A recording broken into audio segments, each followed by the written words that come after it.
سحب الميدالية الذهبية من إيمان خليف لهذه الأسباب.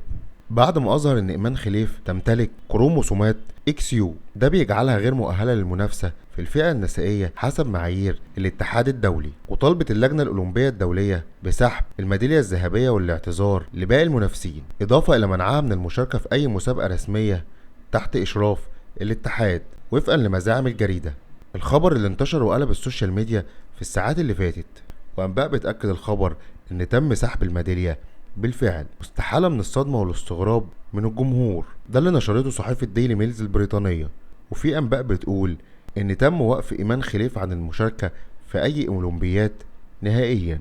إيمان خليف من مواليد 2 مايو عام 1999، هي ملاكمة جزائرية محترفة في مثلث الجزائر في الألعاب الأولمبية، وفازت بالميدالية الذهبية وزن المتوسط للسيدات في دورة الألعاب الأولمبية الصيف 2024. اتولدت إيمان خليف في قرية اسمها عين سيدي علي شمال غرب الجزائر، وقبل احترافها الملاكمة كانت بتلعب كرة قدم في سنواتها الأولى. لو عجبك الفيديو ما تنساش تشترك في القناة عشان يوصلك كل أخبارنا الجديدة. نشوفكم في فيديو جديد وخبر جديد.